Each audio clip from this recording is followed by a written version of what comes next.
Broadcasting from Manhattan Beach and the World Wide Web, you're listening to CHSR, HealthyLife.net.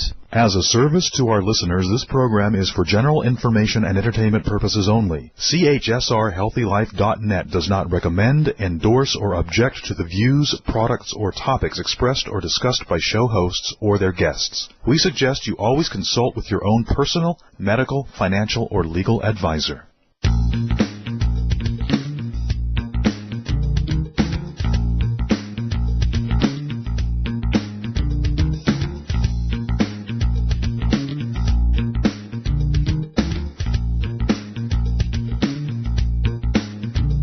Hey there, and welcome back to the Dr. Theresa Nicassio Show, a place of inspiration, education, and hope for a more compassionate and sustainable world. I offer this show to you freely. However, your support and donations really do matter. To make a donation or to learn more about sponsorship and advertising opportunities, just visit TheresaNicassio.com. That's Theresa with an H, Theresa, Nicassio with an N like Nancy, I-C-A, 2 S's, SSIO.com. And be sure to join us next week when the phone lines will be open, yay! And mindful eating author Karen Mayo will be with us talking about how her appreciation of healthy, clean, whole food was magnified when she discovered its healing power for her grade 6 nephew who was at that point diagnosed with attention deficit disorder. It's going to be a great show you won't want to miss. Anyway, for today's show, gosh, there's so much I could say about today's guest, Dr. Jill Carnahan, who I'm thrilled agreed to join us today to share her story and her wisdom about health. And today's actually the first time she and I are speaking verbally on the phone. We've never met in person, but we've been in contact. We've been connected and really connected for the past, I don't know, probably at least 2 or 3, maybe 4 years. But anyway, I'd like to share with you a little bit about Jill. There's a lot to say. I'm just going to start with saying, putting it bluntly or mildly, Jill is not a stranger to complex and chronic illnesses. Those of you who know her know that when she was 25 and in her 3rd year of medical school, Jill discovered a lump on her breast, and it turned out to be invasive ductile carcinoma, which is an extremely aggressive form of breast cancer. I'm so glad you made it, Jill. Soon after fighting, really the battle of her life, Jill was diagnosed with Crohn's disease and also discovered that she is vulnerable to celiac disease. And as if that wasn't enough, oh, life. In 2014, Jill's health was again compromised by mold exposure. So Jill feels really blessed to be alive and is passionate about helping others. And what she has learned, she's putting to incredibly good use, and she's going to be sharing with you a bit of that today. She's passionate about teaching people how to live well and thrive, even in the midst of what can sometimes feel like impossible health challenges. She uses her knowledge as a functional medicine doctor to reach also other physicians and teach them how to address underlying issues of illness, the causes of illness, rather, instead of just treating the symptoms. Given her profound and life-changing experiences and as an empowered and free-thinking patient and physician, Dr. Jill is a visionary who straddles both the conventional and complementary worlds of healing.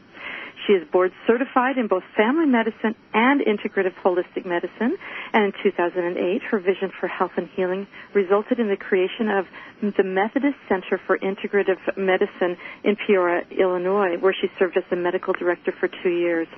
In 2010, Jill founded Flatiron Functional Medicine in Boulder, Colorado, where she now practices her functional medicine with her medical partner, author, and speaker, Dr. Robert Roundtree. She's a prolific writer, that's how I met her, speaker, and loves to infuse others with her passion for health and healing. Jill, welcome to the show. Thank you so much for being here.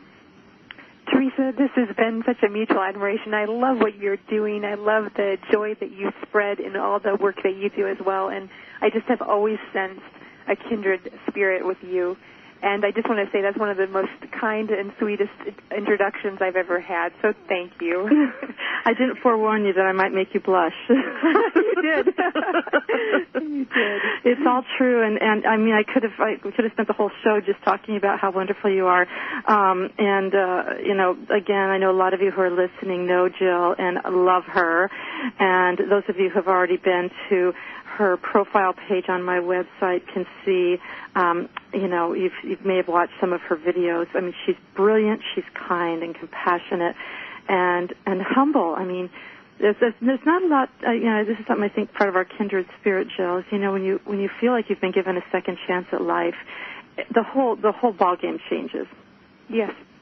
And I wonder if we might be able to start with you telling you a little bit more about your story, because it's such an amazing story, and you know, somehow you're able to smile and find joy through it, and that's some of the message that I think, you know, you listeners will I'm hoping will walk away with is that sense of the spirit that's possible that Jill exemplifies. So, you know, share a bit about where, you know, how this whole journey started and evolved for you, Jill. You bet. You know, we all have themes in our lives, and sometimes we choose to ignore them for a period of time, but if we do, they continue to kind of show up right in our face until we really learn the lessons. And one of the themes of my life is I was born to overcome, and it's not been easy, but what I know is deep inside of me there's a drive to overcome and to find knowledge that can help others, and to use all the pain and suffering that I've been through to further help patients and other people that are suffering. And when we turn that around, it gives such meaning and depth to the things that we've been through that are very, very painful. And the beauty there is there's actually joy and the beauty for ashes and all these wonderful things that are actually true. They're not just platitudes. So my journey begins back in medical school. I was a third-year medical student pursuing my dream.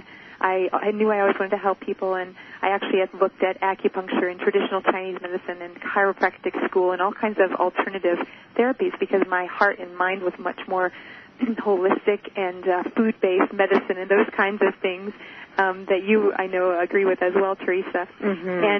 But what happened is I got accepted to Loyola University Stritch School of Medicine in Chicago, and what I realized very quickly was I think the best way to change the system that I didn't always agree with was to actually infiltrate, to become a medical doctor with the MD behind my name, and just for the fact that I could actually be in the system and start to change from the inside out. So I felt very passionate once that all came to be about where I was, even though I wasn't completely allopathic in my mindset.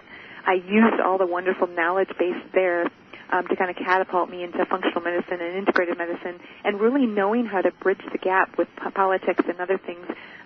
There's so much where if you can be in the system and try to teach your colleagues that there is a better way in some situations, it's a beautiful thing, and it's been by far to my advantage than if I had gone a different route. But back to my story. So in my third year, I was working very long hours, as third-year medical students typically do, lots of stress. I loved what I was doing, so it was stressful in the sense of the hours and the lack of sleep and the poor food at times, but it wasn't stressful. And it was sometimes like 36-hour stints, wasn't it? Absolutely, yeah. That was before work-hour regulations, so we would get 4 24-hour periods off a month, and in between we would work, 12, 16-hour days, and then every fourth day we would stay overnight, and it could be 36 hours, and you got sleep if there was no calls, but some nights you had no sleep at all, so obviously massive stressful on the body. And it was during that time in my third year where I found a lump of thickening in my left breast. I was not the least bit concerned. I was 25 years old, and if any of you treat 25-year-olds or even teenagers, they're invincible. And I was no different. I thought, this is nothing. I don't even have time to check it out. But at my husband's insistence, I did. So I got an ultrasound and a mammogram, and I actually sat with a radiologist right next to him. As a student, I said, I want to learn, so can you teach me by looking at my own radiographs? And as we looked at them, I could sense and look in his face dropped, and I could sense there was something more serious. And he paused and he looked at me and he said, Jill, if you were 55 years old, there would be like a 95% chance this is cancer. I kind of knew right then that this was probably something more serious, but I still chose to deny it and this is nothing, I'm 25. Got a biopsy, and just a few days after the biopsy, my surgeon, who was also a teacher and colleague and friend, called me and said, Jill, I don't know how to tell you this, but you have very aggressive breast cancer. And you could hear her voice crack. She was a friend. She was a teacher. Wow, and she knew as well as I did that young women with breast cancer have a much greater mortality, meaning they die more rapidly and quickly of this disease than the average 50, 60, 70-year-old woman. It's a much more aggressive disease in young women. So I began the battle for my life, and I did everything I could, just like I do now, to learn and research and try to make the best choices. And one thing I tell people is when you're faced with one of these life-changing decisions or diagnoses or medical reports, one of the most important things you can do is gather information, don't overwhelm yourself, and try to make the best decision you can at the time with the data that you have. Because years later, there's always going to be more data that comes out, and you never want to second-guess what you did at the time. You have to believe you did the right thing. So believing I did the right thing, I chose to undergo very toxic 3-drug chemotherapy for 6 months. And then I chose to undergo radiation, lumpectomy followed by radiation. I actually had multiple surgeries on the breast. And then after that, I had to recover from all that toxic therapy. And I did have to believe at the time I was doing the best thing because of the aggressiveness of the cancer. And I'm here today, so I know it was the right thing. And it actually taught me a lot about how the drugs affect the gut. Because within the next 6 months, I started having, I was extremely tired, of course, after all that therapy, as most cancer patients are. I was completely bald. I had lost all my hair. I joke about it sometimes when I'm teaching. There's another word for hairless or bald, and that's glaborious. So I would always say, I'm glaborious. Right. It almost sounds glorious, right? Glaborious. So I went on, got back into the rotations. I had taken a leave of absence from medical school during the treatment. And when I came back, though, I was not well, and I started having cyclical fevers. Every night I would get a temp of 102 degrees and chills and feel flu-like. And then I would go back to work, and I started having loose stools, weight loss, diarrhea, sometimes bleeding. Wow. And initially I just thought, it's the chemotherapy that affected my body, and I just need time to recover. But I got weaker and weaker. And finally, I did go and have a biopsy, and it turned out I had Crohn's disease. So second diagnosis, this is, for any of your listeners who don't know, this is an autoimmune disease where the body tends to attack the gut lining and create massive pain and inflammation and malabsorption. It's significant enough that in severe stages people can die from the malabsorption and malnutrition that develops from the disease. Most people, I was told, it's incurable. You will need lifelong surgery. You'll need lifelong drugs and immune-suppressing drugs, some really heavy hitters, and that diet would not do anything for it, which you and I both know is not true, Theresa. Exactly, yes. So I again began the journey to try to figure out the truth, and I knew just intuitively, and this is another thing I want to tell your listeners, if you're faced with life-threatening, stressful situations, it doesn't even have to be medical. There is a spirit inside of us that is so wise beyond years and beyond ourselves, and if we really get in tune with that intuition and listen, 99% of the time it's right on. And in this case, it was no different because my gastroenterologist sat there and looked at me and said, there's nothing you can do. Diet has nothing to do with it. And kind of smirked and laughed at me for even asking the question. And I knew in my heart of hearts that was not true. So then I began to search for answers through food. And at that time, I was kind of a vegetarian. I joke nowadays that being vegetarian from age about 14 to 25 almost killed me. And I, just from my genetics, I was doing a very high-grain, high-carbohydrate diet and processed, like soy substitutes for meat and things, and those are just not very healthy, as you can imagine. So what I did is I found a Lane Gottschall-specific carbohydrate diet. And I was very intrigued, and I thought, what have I got to lose? I'm sick of the dog. I'm not getting better on the drugs. The prednisone wasn't helping. And I might as well try this. So I jumped in. like I usually do, all in, 100%. And within 2 weeks, Theresa, I was almost symptom-free.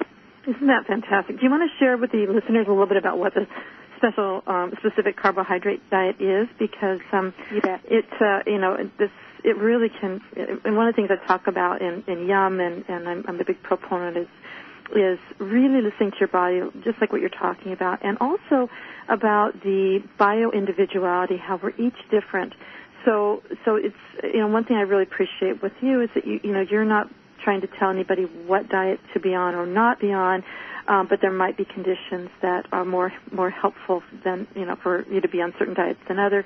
I don't propose any particular diet. I've written that vegan vegetarian book. I'm not vegan vegetarian, even though I eat mostly plant-based. But again, we have to listen to our own bodies. So if you can share a little bit about the specific carbohydrate diet and what your experience as a doctor has been about what sorts of conditions or what sorts of folks might want to learn more about it and talk with their healthcare professional about that. You bet, because I think this is such a key, and I actually use this diet today in my practice for patients with Crohn's and colitis because we just see really good results with the specific carbohydrate diet.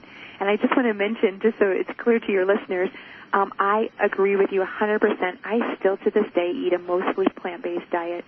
So even though I'm grain-free, majority of my calories come from nuts and seeds and fruits and vegetables. Mm-hmm. And I think so many people out there are talking about paleo diet, which is technically grain-free and technically what I'm on. And they're thinking patients are eating, bacon 3 times a day, and some of them are. Mm-hmm. But I think a really healthy and the evidence-based is supporting mostly plants. Mm-hmm. And so I think I want to be real clear about that there's nothing wrong with a plant-based diet. It's just that for me, before I was diagnosed, I was eating mostly carbohydrate and refined carbohydrates at that, so definitely not the healthiest. Right. Well, and one thing I'll just say on the Dr. Hyman, who I know you know probably very well, Mark Hyman, he talks about condiments. So using meat as more of a condiment as opposed to, a big slab of meat when people are on the paleo too. So yes, I couldn't agree more with you. So totally. So specific carbohydrate diet, what this diet did without Elaine even knowing it at the time, she just was doing I can't remember, someone close to her was ill and was trying to experiment. She was an RN, a nurse, I believe, or someone in the health-related field, and came across kind of by accident how these disaccharides and monosaccharides in the gut, because they're not, they're simple carbohydrates, they tend to feed the bacterial overgrowth. So without knowing it, she was proposing this diet that actually treated SIBO, or small intestinal bacterial overgrowth, and probably to a certain extent fungal overgrowth as well. And what I see today in practice is most patients with either celiac or Crohn's disease or ulcerative colitis also have some dysbiosis or abnormal microbes in the gut, and that can be a trigger. And what we know from the research is very frequently there is not necessarily even bad pathogenic bacteria, but there's just a little bit of an imbalance that starts to trigger the immune system in Crohn's and colitis and celiac. And what happens in those diseases is that imbalance starts to trigger an immune dysfunction. So it's almost like if you had the same imbalance in a person that was not predisposed to inflammatory bowel disease, they may never have an issue or get the disease. But for someone like me who is very prone to those imbalances, those are triggers. Mm-hmm. So this diet, by eliminating the specific monosaccharides and disaccharides, it will actually decrease those excess bacteria and start to balance the gut microbiome. So it's a little bit less than intuitive. I always find it helpful for patients to get an app or buy the book to look at it, because it's not like it's just pure grain-free. There's some more to it than that. But the bottom line is it's a great place to start if you have a loved one or yourself with Crohn's or colitis or bowel disorders. It's a very well-tolerated and helpful diet to do. And what's the book that you're referencing there, Jill? You bet. It's Breaking the Vicious Cycle. Mm-hmm. Breaking the Vicious Cycle. It's a classic. It's been around for quite a few years now. And what I'm going to do, folks, is on Jill's page as well as on the recommended book page, I will add the books. She already has a couple of books that she recommends, but I'm going to add that to the list so you can have an easy place to find these things. You don't have to worry about forgetting. And again, it's just at TheresaNicassio.com, and you'll just click on Jill's profile under the radio guests, and you're good to go. Excellent. So we only have about another minute. before we go to a break here, Jill. But I want to first of all, I just want to say, again, thank you for having that spirit and also for reinforcing, listening to that inner spirit inside, because that's kind of what pulled me through as well. But we're going to talk more with Jill after the break, so stick around. And this is a real treat, folks. I know that those of you who know her know what a treat this is that we have her on the show. So come back in just a moment, and we will talk more about health and thriving after the break.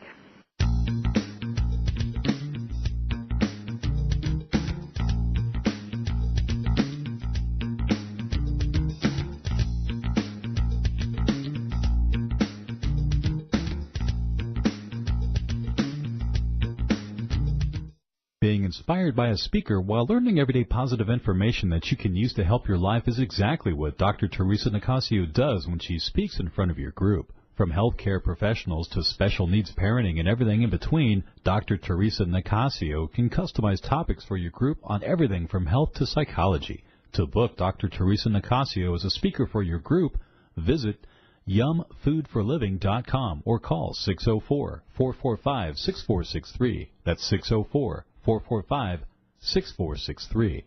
For all your live or pre-recorded webcasting needs, come to earthchannel.com. Get your web-based message out to a select group or the whole world. It's easy. A pioneer in webcasting, earthchannel.com provides the best products and services to big corporations and government users. And now this same technology is available to you. They have the best Earthcast encoders, servers, and products to meet your technical needs. But wait, don't want to mess with technical stress? No problem. They'll do it for you. EarthChannel.com is your answer. You can use webcasting for lots of things like advertising, marketing, customer support, training, and don't forget web radio and TV. In fact, you're listening to a live Earthcast right now. So come to EarthChannel.com. Actualize your audio or video webcasting needs today. You can't beat the friendly service or the price. Call earthchannel.com at 1-800-849-8978. That's 1-800-849-8978. Yumfoodforliving.com is the place to get easy allergy-free recipes, all free of sugar, gluten, and dairy. But that's not all you'll get when you visit yumfoodforliving.com. You'll get resources for all kinds of things like wellness articles, videos, podcasts, a blog, all to help you create easy, healthy living. There's even a 50-page downloadable book introducing you to the philosophy of yum. Don't wait. Visit yumfoodforliving.com. Yumfoodforliving.com. That's yumfoodforliving.com. If you like to spend your television viewing time learning about some of the things that you may have missed in history class, or if history was your favorite subject, then you should check out the link to the History Channel on the HealthyLife.net advertiser page. Order DVD sets by series or by subject matter right from our homepage while you still enjoy your favorite HealthyLife.net show. You're listening to HealthyLife.net, the radio network that brings positive talk with positive change to make your world a little better.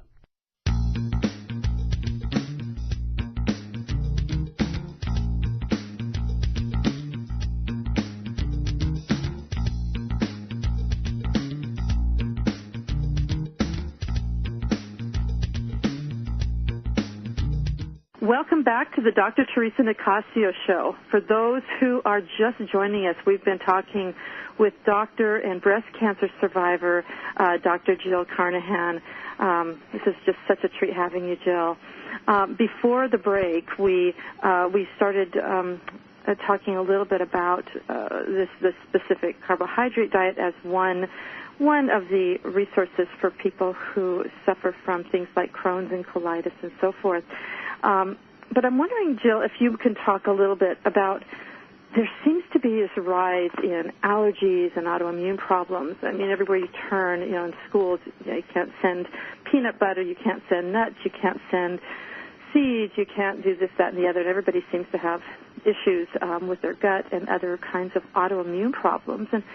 And it does seem, and the stats seem to be suggesting that there is a rise in it. And I'm wondering if you could speak a bit about that, because that's something that people keep asking me about. It's like, why?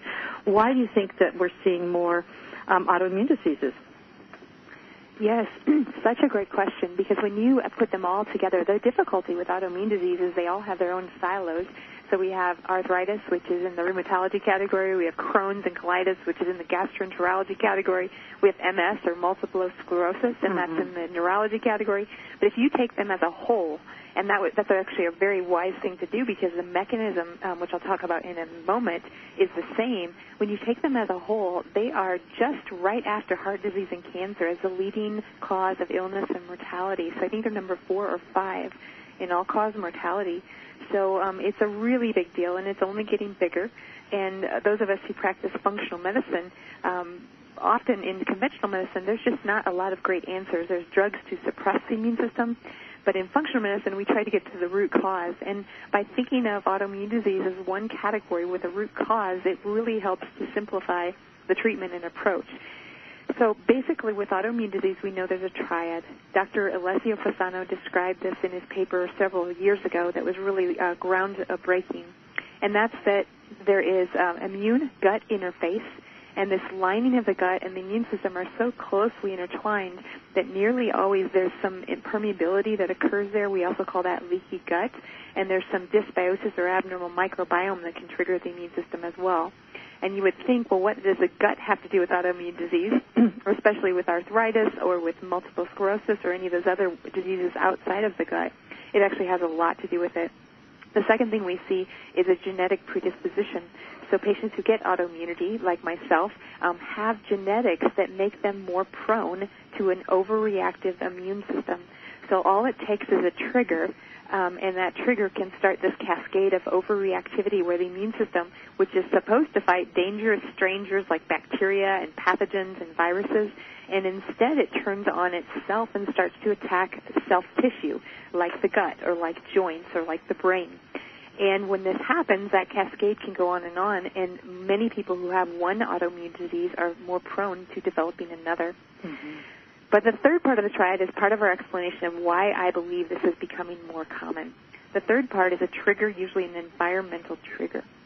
And this could be anything from stress to a toxic exposure, like Roundup or glyphosate, other chemicals, mercury, lead, cadmium. It could be a infection, like Lyme disease or Epstein-Barr infection that's chronic, or some other viral or bacterial or other type of infection.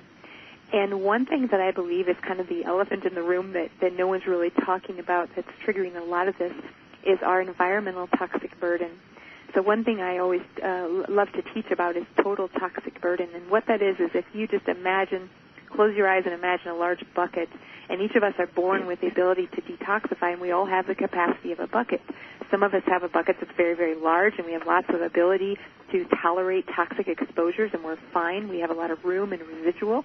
And other people, like myself, have a very small bucket, and so that fills up really quickly. And when that bucket fills up and starts to overflow, that's going to lead to disease. So basically, as we have more and more environmental chemicals that are not very well regulated in our food supply, in our lawns and in our gardens and in our crops, all of these chemicals become a very heavy burden on the body. And I think that's one of the reasons the body is just not able to handle that total burden. And every year it gets more and more. And most of these chemicals and things are what we call persistent organic pollutants, which means they stay in the environment for hundreds, if not thousands of years. So as we add to the environmental burden and our body's total toxic burden, it's very hard to eliminate these, and they fill up that bucket and they overflow, and that will often be a trigger to autoimmunity. Yeah, that's totally what my take has been on it as well, Jill. And some of you who have already heard, he didn't actually speak about this in the show, but you probably are familiar with Dr. David Boyd, the author of Dodging the Toxic Bullet. Yes. And but more recently he's written about the optimistic environmentalist, is what he spoke about, looking at the complexity of these toxins that are in our water, in our air, in our food, on our lawns, on our skincare. There's only so much our bodies can take, and our bodies, I think are heroic, as are all of us. Just being alive, this life is a heroic act. I think it's hard to the process is a journey, but there's a certain point when the body says enough is enough. And it does. I think that's part of why it just starts turning on itself. One of the things you didn't mention about triggers, would you put food in as one of those? Because one of the things that with Dr. Fasano, who you probably know, he's going to be on February 27th as well on the show. I love him, and he's been such a hero for us in terms of awakening that the gut connection and with all the autoimmune things. Excuse me, but would you speak a little bit more about food, and specifically about foods like gluten and sugar and other processed foods that you think might, if you think any of those are connected to this autoimmune thing, and if so, how you would language that? Absolutely. So basically, first of all, our food supply is so contaminated with chemicals and pesticides and things. A recent study last year just shocked me. It was an organic wine producer out of California that was detectable levels of glyphosate were detected in this organic wine. And what we're starting to see is even in organic produce, just from drift as the farmers spray next to an organic field or things like that, we're seeing even in organic produce and things, sometimes there's residues that we wouldn't normally expect. So that's one thing. And then the processing, so obviously if a company takes and processes something that is grown out of the garden and natural into a packaged processed good, they can charge more for it, and they add sugar and salt and preservatives and things. And our typical standard American diet does contain lots of packaged processed foods. So this is a huge burden. And we know now some of the emulsifiers and additives that are very, very common in processed foods actually disrupt the gut microbiome, which is disease. Mm-hmm. And then also they will disrupt the gut barrier, so they'll create more of a leaky gut. So if you think of emulsifiers, which are all over in food, they're like detergents. Detergents are made to mess up membranes. And so if you're putting those into the foods, you're going to mess with the barrier in the gut and create more permeability, which can lead to a trigger for the immune disease. Okay. You know what, Jill? Let's hold off at this point about this, so the emulsifiers and how they misbury the gut. We're going to talk more about the foods after the break, because time just keeps flying. So more with Jill after the break. Stay with us. Don't go away.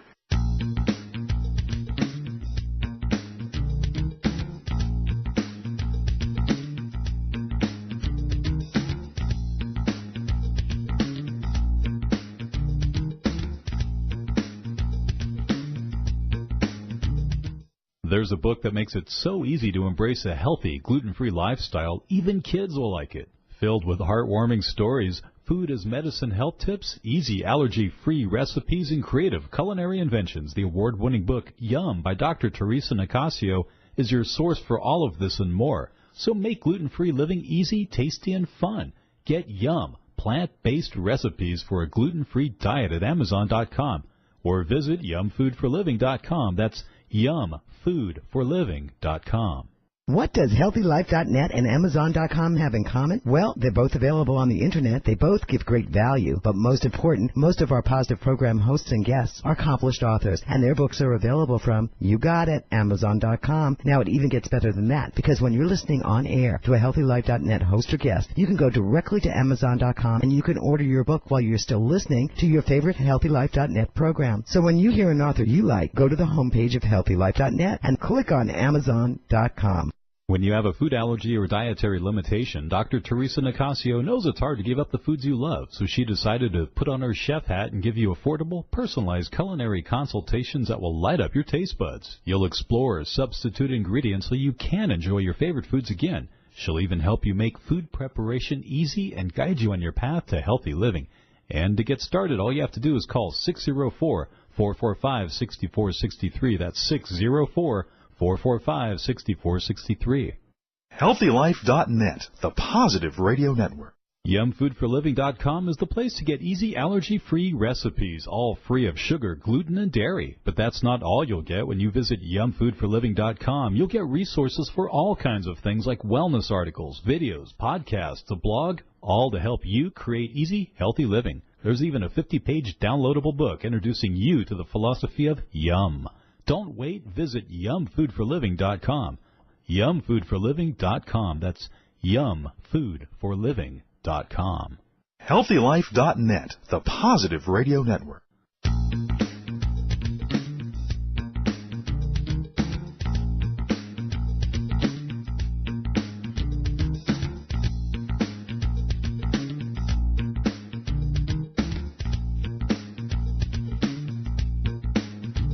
Welcome back to the Dr. Theresa Nicassio Show, where we celebrate everyday heroes and work together to help make the world a better place.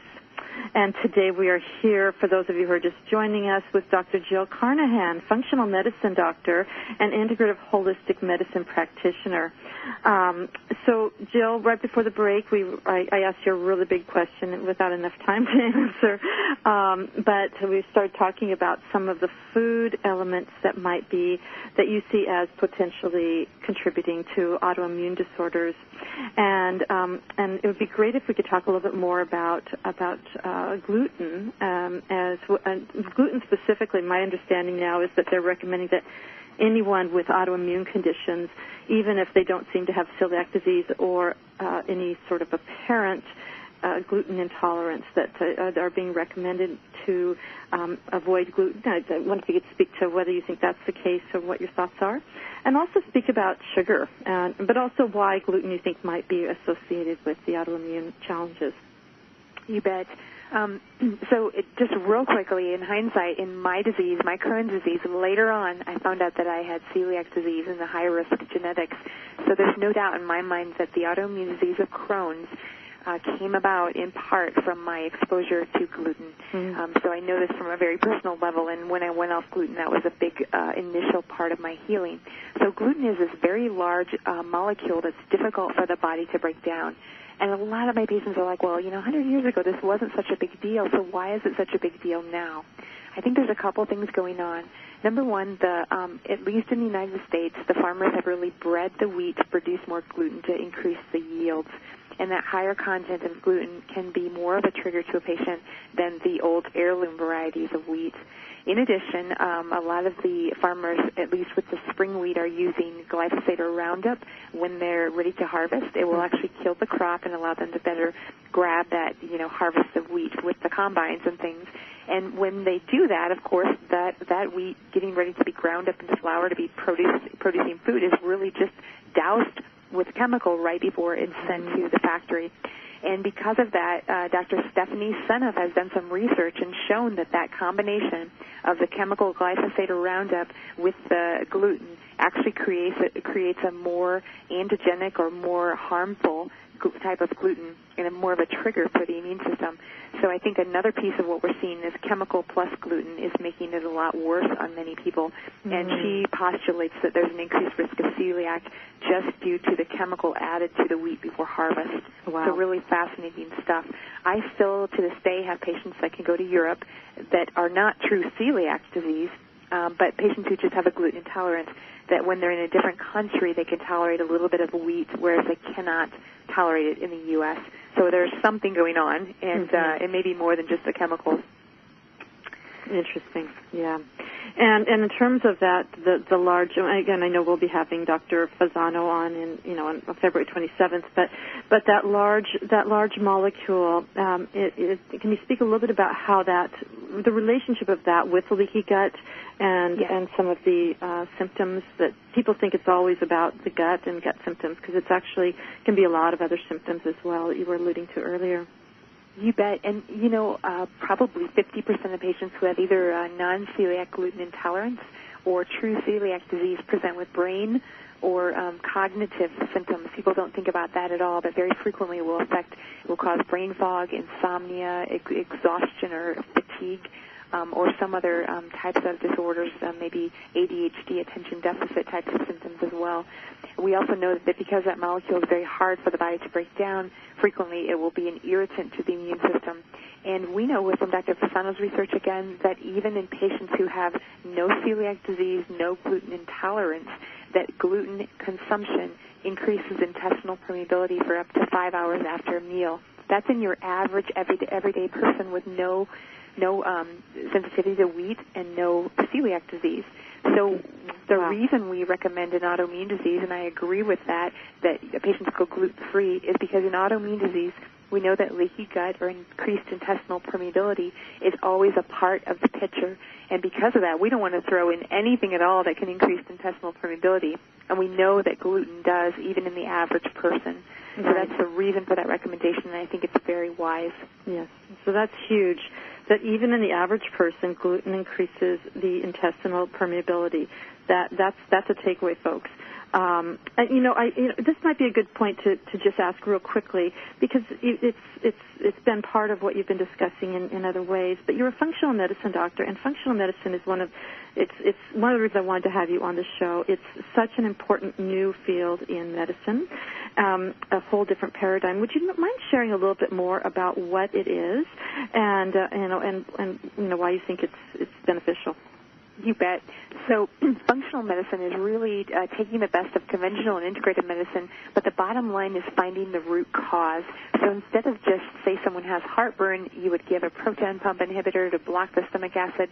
Instead of just throwing a Band-Aid on the situation with a medication or a surgery, the functional medicine approach is trying to find metabolic, genetic, or other abnormalities, inflammatory issues that are going on in the body that are creating the symptoms, and going to the root and trying to reverse that.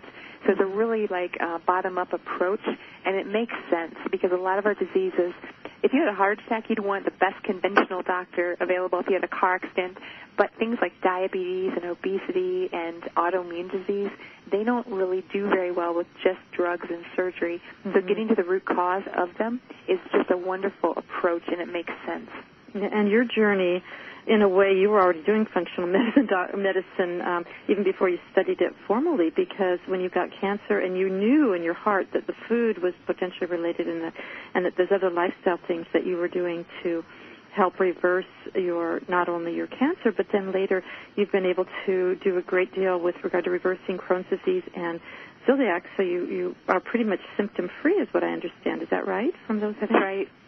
And so that you were told food doesn't matter, and basically don't even try to do anything else. And I think a lot of people, when they go to the doctor, get that message. I know I got that message a few different times where I was told that I was crazy, that I had conditions that were considered irreversible, and will only get worse over time, and I'd be on all these steroids forever. And but there was this fighting part of me just didn't want to give up, and so I want to applaud you and some of the other leaders in functional medicine, Dr. Hyman as well, and Amy Myers, and a lot of folks who are doing some really great things for doing what you're doing, because you're making a difference in all of our lives. And I want to thank you on that front. Thank you. It really has been a journey. Yeah, such a journey.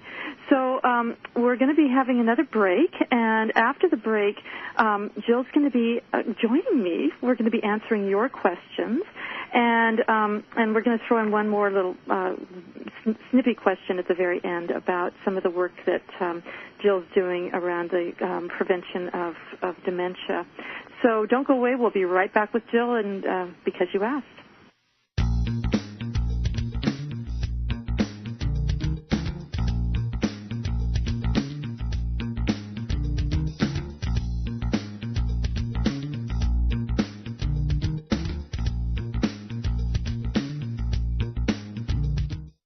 Being inspired by a speaker while learning everyday positive information that you can use to help your life is exactly what Dr. Theresa Nicassio does when she speaks in front of your group. From healthcare professionals to special needs parenting and everything in between, Dr. Theresa Nicassio can customize topics for your group on everything from health to psychology. To book Dr. Theresa Nicassio as a speaker for your group, visit yumfoodforliving.com or call 604-445-6463. That's 604-445-6463.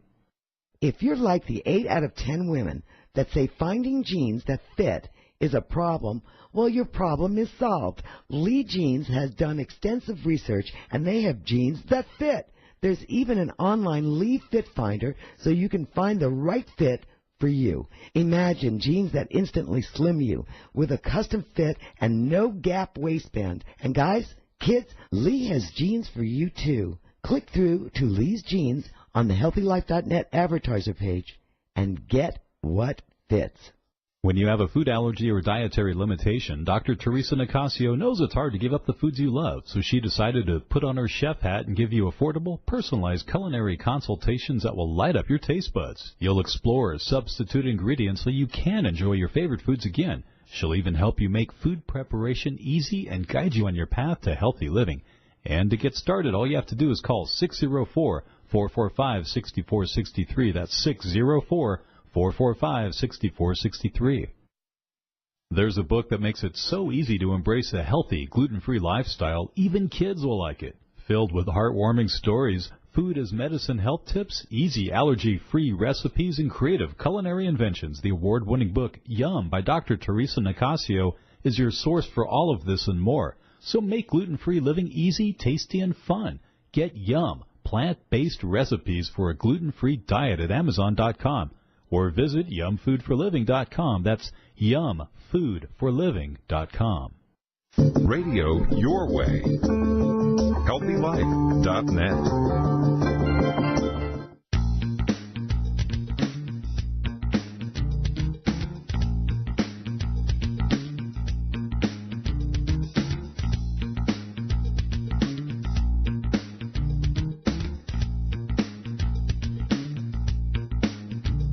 Welcome back. You're listening to the Dr. Theresa Nicassio Show, where we celebrate life, love, and kindness while also acknowledging the challenges that are an inherent part of living and being on this planet. So now is the part of the show for your questions to be answered, whether they're about psychology, health, parenting, cooking, pets, relationships, gardening, whatever. It could be anything. To send in your questions, just click on the Ask Theresa tab on my website, TheresaNicassio.com. And again, that's Theresa with an H, and with, like Nancy, and two S's, TheresaNicassio.com. Or you can email your questions directly to me at Theresa@TheresaNicassio.com. So there's been a lot of excitement about Jill coming on the show, and those of you, again, who are just joining us may already know Jill, and those of you who have been with us, even if you didn't know her before, do now, but many of you I know are familiar with Jill's amazing and beautiful work. But we're going to try to squeeze in 2 questions today because it's just people's hearts are just open and longing for questions. So I'm going to fly through these. Here's the first one. I'm fighting off a fungal infection that is spread around my whole trunk and arms. Topical medications haven't helped. So now I'm trying to address the problem with nystatin, probiotics, and an anti-candida diet. What general recommendations do you have? Also, are there probiotic foods or drinks that are safe to eat? I've heard that sauerkraut may not be a good option, and I'm a bit confused. Itching to know in Vancouver. Great sign off. So I'll try to make this quick. So the 2 things that come to mind. First of all, candida is opportunistic. Yeast is opportunistic. And what that means is it takes advantage of a weakened immune state. So the very first thing that any patient with yeast issues or candida or fungal issues is going to have to do is go to root cause with functional medicine and say, why is my immune system not taking care of this? And that's so critical because you can throw antifungal herbs or drugs or things on that problem, and you will never eradicate it if you don't endorse the help of your immune system, which is critical. So that's the first thing. The second thing is a topical fungal stuff, whether it's the toenails, that's called onychomycosis, whether it's on the trunk, under the breast, armpits, anywhere in the body. The root, the source of that is almost always the gut. So that patient would need to address the gut, and she mentioned probiotics. What I would recommend is getting on an herbal regimen, and typically these take, when you treat a bacterial infection, you might eradicate it in 4 weeks. When you're dealing with yeast and fungus, you may need to be on antifungal herbs for 4 months, up to 6 months, and even longer. Typical herbs that I like to use for yeast would be oregano, caprylic acid, pau de arco, garlic can be very good, alamax or alamed, any sort of the herbs that have antifungal activity. Olive leaf helps to support the immune system, so that's also a good additional thing. And foods that contain coconut oil, MCT oil, any sort of herbs like rosemary and thyme and oregano and garlic, use those freely in your cooking. Those would all be great ways to address this problem. Excellent. All right. Well, that's a wonderful place to start. Thank you. The next question. My beloved 6'2" husband has been through a most arduous fight with cancer, and that has left his body weak, profoundly fragile, and without a well-functioning immune system. How is it possible for his body to be able to fight back and rebuild from being in such a weakened immune state? And is there any type of physical therapy and or nutritional therapy that might help him to regain and rebuild his immune system and body muscle? Oh, great question, because I went through that as well. Almost always there's something called cachexia, which is loss of muscle, that especially in elderly patients with cancer, but even in young patients with cancer, I think I mention this sometimes when I'm telling my story, but I was down to the same way that I was when I was 13 years old, when I was done with cancer treatment. So what happens is all of that issues with malabsorption and just the toxic chemicals and the inflammation really deplete the body. So what I usually tell patients is it takes about 2 years to get back to normal, and just give it some time. You do need to eat nutritionally dense foods like fruits and vegetables. And if the patient has had chemotherapy or some compromise to the gut, it's better to do cooked or steamed vegetables, soups, and broths. I'm a huge fan of bone broth and bone broth proteins and things like that. So anything like that would help. I almost always will add a free amino acid powder, and that can be taken on an empty stomach in a glass of water several times a day. That will enhance the body's ability to make new muscle. So just those really easy-to-digest foods. He may need to increase caloric intake for a short period of time until he starts to gain that weight back. Mm-hmm. Great. Those are wonderful, wonderful. Thank you. And one more thing. Again, we're trying to squeeze everything we can in here. But there's an educational program you're working on that is working on the prevention of dementia. Can you tell us a little bit more about what you're doing with that? You bet. I am so excited about this because it's so cutting edge, and we've always been told Alzheimer's is incurable, and we know so many people and loved ones that have it.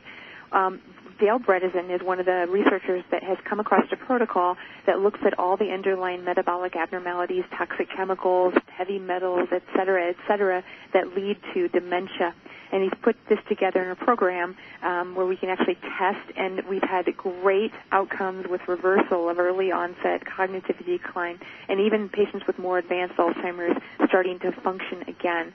So we are teaching in conjunction with IFM, the Institute of Functional Medicine, on March 11th and 12th in Huntington Beach, California, a 2-day symposium called Reversing Cognitive Decline. So I'm so excited to be able to present this material, and really anyone can come. I will have that link on my website, and I can send that to you, Theresa, as well, so that if you want to put it on this show notes, that'd be great. Terrific. And Jill's website is also on her profile page if you're wanting to access that. And I think it's just something simple like Jill Carnahan, or what is it again? Just JillCarnahan.com. Yeah, JillCarnahan.com, nice and easy. But she has other materials, and if there's any materials you want to send, go ahead and forward that, and I'll add that to your profile page. And again, you can also access all of this through Jill's. Excellent. Well, Jill, before we finish, is there if there's like one takeaway you'd like to give to our audience, what would that be? I think the concept of hope heals people, and if you lose hope, you lose everything. And whether you're facing a life-threatening illness like I did, or autoimmune disease, or just even life stressors, or job, or family, or whatever relationship issues, there's always hope. And maintaining that positive attitude, knowing that the answers will come and that you can overcome, I think is so critical to the process and to getting out on the other side and being okay. Nice. Well, Jill, thank you so much for coming on the show. I definitely want to have you come back down the road. I'd love to have you to hear more about. So one thing we didn't talk about at all is Jill also, as if all the other things were enough, the mold exposure she had, I guess 3 years ago maybe, was a whole other piece that she's got some incredible wisdom around that may be affecting a lot of you, and you may not even realize it. So, but Jill, again, your website is JillCarnahan.com. And you can get access to it from the TheresaNicassio.com website. And thank you for coming. I know you have a busy day, so You're welcome. Look forward to talking to you soon, and thanks to all your wonderful listeners. Super. So don't go away. We'll be right back.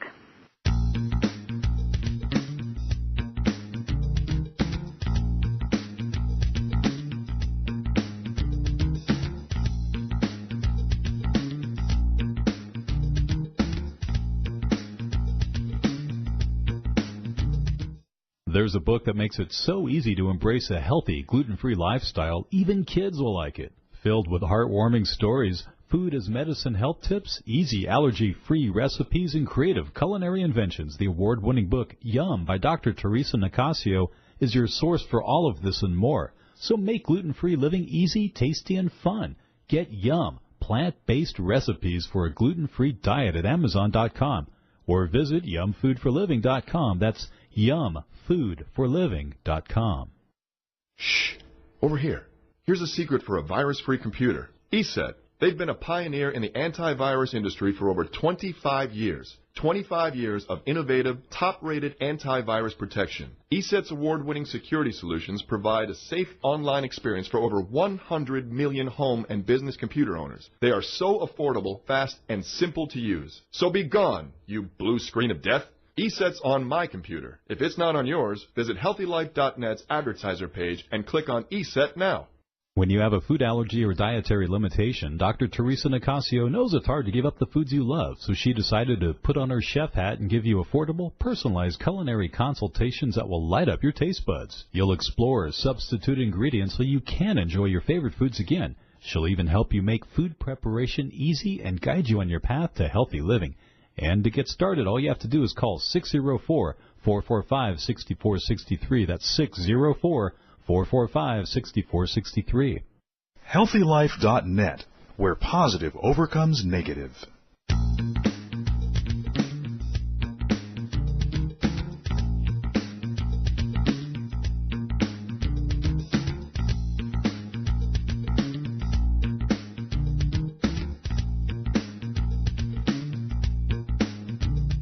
Welcome back to the Dr. Theresa Nicassio Show. I hope you've enjoyed today's show and that you had a little bit of inspiration and got some amazing information from our wonderful guest, doctor and breast cancer survivor, Dr. Jill Carnahan.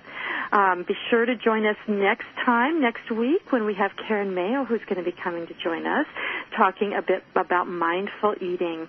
And it will be a fun show. So until then, I'd like you to leave with you with some of Dr. Jill's wonderful words about hope and not giving up. So hope heals people. I love that. Hope heals. And so invite hope into your life wherever you can during this next week. And I look forward to another lunchtime conversation, lunchtime radio with you in a week.